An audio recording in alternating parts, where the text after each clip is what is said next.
안녕하십니까. 황태순TV의 황태순입니다. 2021년 9월 6일 월요일 오전입니다. 9월 5일 일요일, 어제 하루 종일 국민의힘은 그야말로 난리 법석이었습니다.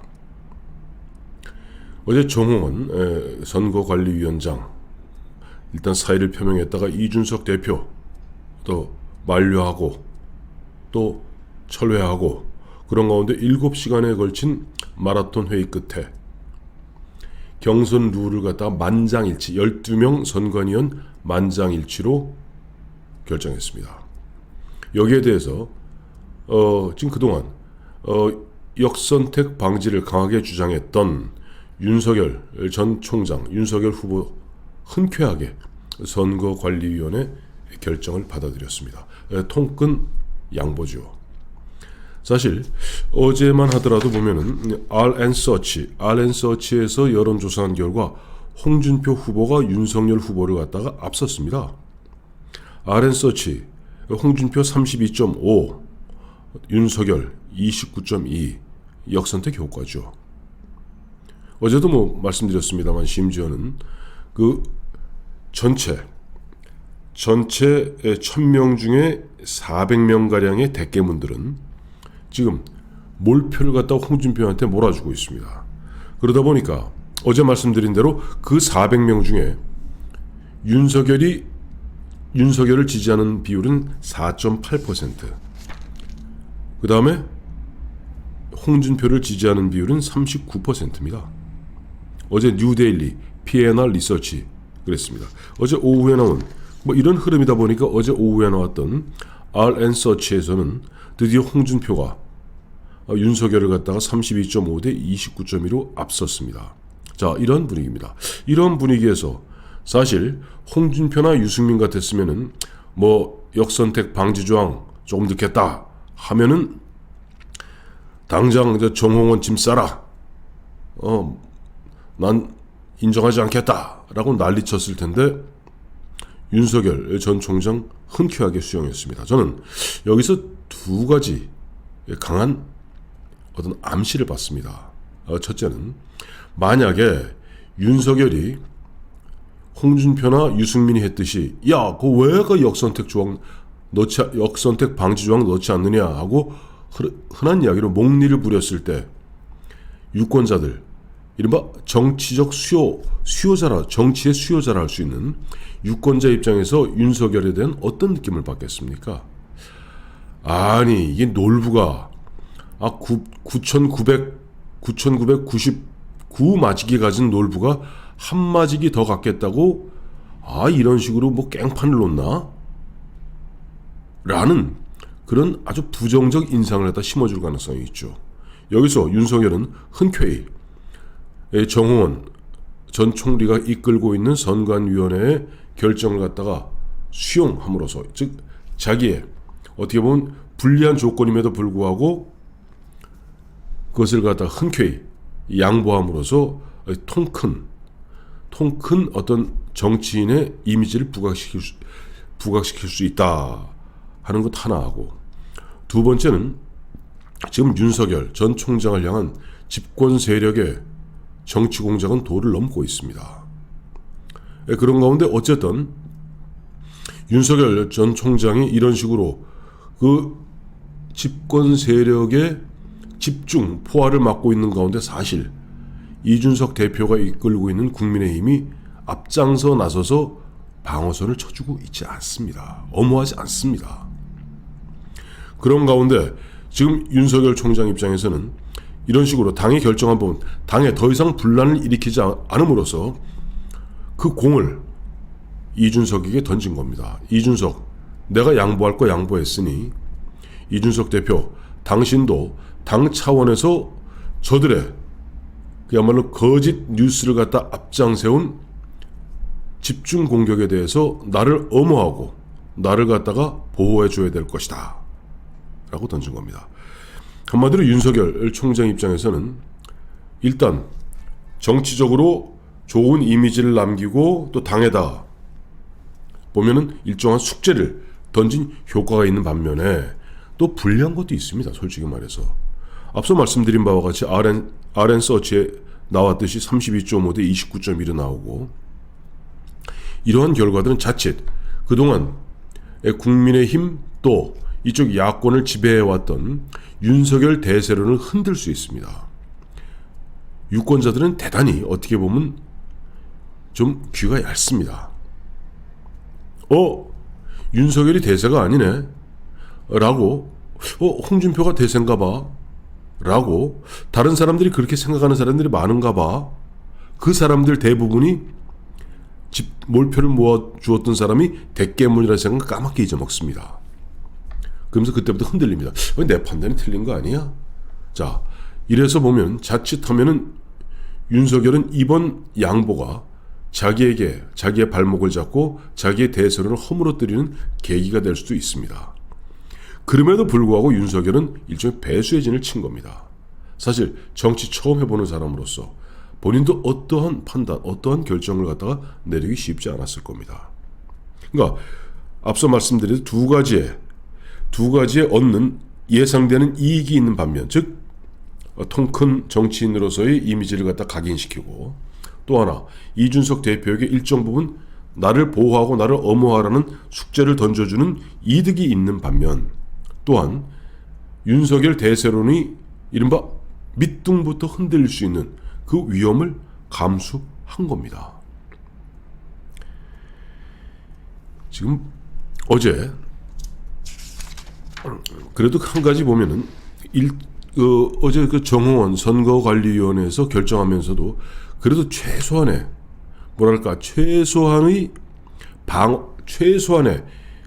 역선택 이른바 대깨문들이 장난칠 수 있는 것을 막을 수 있는 최소한의 방어선을 하나 마련해놨더라고요.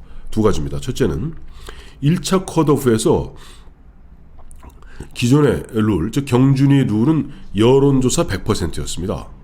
이거를 1차 컷오프의 여론조사 80%, 책임당원 여론조사 20%로 책임당원, 즉 당심을 조금 포함시킨 겁니다. 만약에 여론조사 100%이면 홍준표한테 절대적으로 유리하죠. 대깨문들이 마구마구 들어올 테니까. 그러나 그것을 80%라는 선을 막아놨기 때문에, 그리고 책임당원 20% 여론조사를 갖다가 포함시켜놨기 때문에 그나마 저들이 결정적으로 장난질 쳐서 결정적인 어떻게 보면 밑둥부터 흔들 수 있는 그런 여지는 약간 차단해 놓은 겁니다. 근데 그와 같이 이 80, 20, 그래서 책임당원의 당심의 20이라는 안전판은 최소한 마련해놨다. 두 번째는 이 본경선, 그러니까 1차 컷오프를 통해서 12명을 8명으로 압축하고 2차 컷오프, 이거는 여론조사 70, 책임당원 30입니다. 책임당원 여론조사 30. 그래서 이 2차 컷오프에서 4명으로 압축합니다. 그리고 4명이 남게 됩니다. 그러면 이 4명이 결정되는 건 10월 8일입니다. 10월 8일 4명으로 압축되고 그 다음 날인 10월 10일 민주당에서는 아마도 이재명 씨가 대통령 후보로 결정될 겁니다. 그 이후에 이제 10월 11일부터 시작해서 10월 말 11월 초까지 보면 이 4명의 후보가 막 토론회 등을 거치게 됩니다. 그리고 11월 9일 대망의 국민의힘 대선 후보를 갖다가 선출하게 되죠. 이때 당원 당규에 따라서 지금 여론조사 50, 당원 50 이렇게 되어 있습니다. 근데 여론조사 방식을 적합도 조사가 아니라 경쟁력 조사를 하겠다 하는 것이 어제 정홍원 선거관리위원회 결정입니다. 적합도와 경쟁력은 이렇습니다. 적합도는 그냥 가정할게요. 그냥 뭐 다른 후보들은 섭섭하게 생각하지 마십시오. 윤석열, 홍준표, 유승민, 최재형 이 4명, 지금 여론조사 1, 2, 3, 4위니까요. 이 4명을 놓고 이 4명 중에 누가 국민의힘 대통령 후보로 적합하다고 보십니까? 이게 적합도 조사입니다. 적합도 조사를 했을 때는 이런 거죠.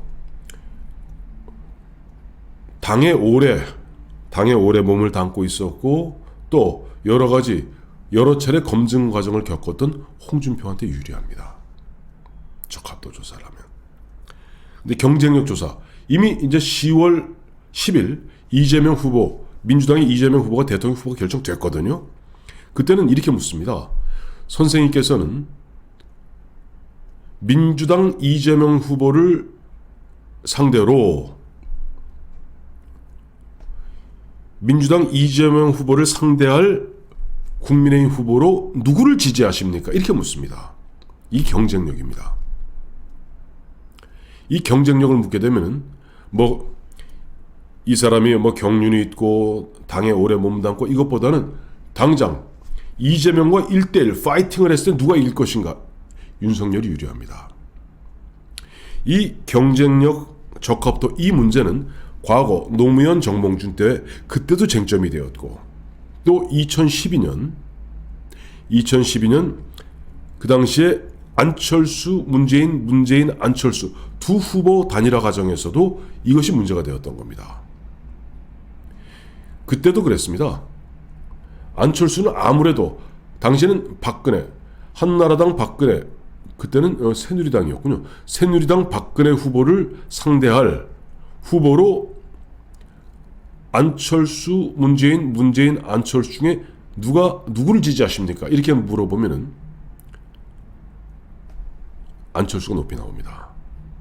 그런데 안철수 문재인 안철수 중 누가 야권의 후보로 적합하다고 보십니까? 즉 적합도 조사라면은 그 당이 있고 튼튼한 당이 있고 민주당이라는 당이 있고 당시 이제 현역 의원이었던 문재인 또 대통령 비서실장까지 지냈던 문재인이 적합도에서 더 유리하게 됩니다. 결국 이 문제가 결국 서로 실랑이 벌이다가 후보 단일화 협상이 결렬되면서 안철수가 눈물을 흘리면서 문재인에게 양보하게 되죠. 어쨌든 이번에 1차 컷오프에서는 책임당원 여론조사 20을 놓고 최소한의 안전판입니다.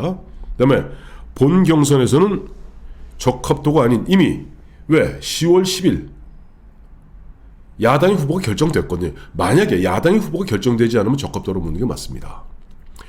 야당에서 이제 아직 승부가 안 나서 여전히 이재명, 이낙연 둘이서 양강 구도를 벌이고 그 뒤에 추미애, 정세균이 따라붙고 이런 경선이 벌어진다면 그때는 이렇게 물어야죠. 국민의힘 후보, 대통령 후보로서 다음 네 사람 중 누가 적합하다고 보십니까? 그런데 이게 이재명으로 결정됐단 말이에요. 이재명으로 결정됐으면 굳이 그렇게 물어볼 필요가 없는 것이죠. 자, 저기 이미 결정됐는데요. 상대할 선수가 이미 링 사이드에 올라와 있는데 저쪽 홈코너에서 이재명은 몸 풀고 있는데 그러면 자 우리 도전하는 청코너 입장에서 누가 윤석열이 올라갈 때 싸움을 잘할 것인가? 그래서 저놈을 KO로 때려 눕힐 것인가? 아니면 홍준표를 올렸을 때 이재명을 갖다가 KO로 때려 눕힐 것인가? 이걸 갖다 측정하는 것이 실제 정권 교체 가능성을 높이는 방법이기도 하죠. 어쨌든 어제 보니까 정홍원 전 총리, 정홍원 선거관리위원장이 신의 한 수를 두었던 것 같습니다. 계속 윤석열, 홍준표, 하태경, 안상수, 박찬주 등이 보면은 후보자 무슨 공정선거 서약식에도 안 나오면서 계속 정홍원 총리, 전 총리 공정성을 문제 삼고 목리 부리는데 나 그러면 그만두겠다 라고 함으로써 이준석의 전폭적 지지, 전폭적으로 우리 정 총리님을 믿습니다. 따르는 대로 결정하신 대로 따르겠습니다 라고 한 수얘기 받고 그 다음에 두 번째 그동안 이거 정홍원이 무슨 윤석열하고 짝짝꿍 되어서 도와주는 거 아니냐 했을 때 윤석열에게 굉장히 불리한 이른바 역선택 방지 조항 딱 포기시켜버린 겁니다. 자, 신의 한 수죠. 이러다 보니까 홍준표, 유승민도 찍소리 못합니다. 자, 그런 가운데 윤석열 전 총장 자기에게 가장 불리한 물론 그러나 최소한의 안전판 두 가지 그러니까 책임당원 1차 컷오프에서 책임당원 여론조사 20%가 들어간 부분 그 다음에 본 경선에서는 적합도가 아닌 경쟁력으로 묻는 이런 최소한의 안전판은 마련되어 있지만 그러나 전체적으로 상당히 불리한 뜨거운 감자를 갖다 자기에 던져주었을 때 피하지 않고 흔쾌히 받아들인 윤석열 전 총장, 앞서 말씀드린 대로 두 가지의 득이 있을 겁니다. 첫째는 일단 통 큰 정치인 유승민, 홍준표와는 다르다라는 그 통 큰 정치인의 이미지를 각인시킬 수 있었다. 두 번째는 이준석 대표의 이끌고 있는 국민의힘에서 소닭 보듯 나를 대하지 말고 오불관원 남의 일인 듯 대하지 말고 전폭적으로 나서서 지금 집권 세력이 벌이고 있는 정치 공작의 그 흉계를 갖다가 방어해주기 바라며 나를 엄호하기 바란다. 공을 던진 것입니다. 그 두 개를 던지는 대신에 자기에게는 굉장히 불리한 여론조사, 이 경선 룰을 받아들임으로써 이른바 벼랑 끝, 자기의 배수의 진을 치고 벼랑 끝에 몸을 갖다가 딱 맡긴 거죠. 한번 어떻게 전개되나 그 전개 과정을 우리 계속 지켜봐야 될 것 같습니다. 고맙습니다.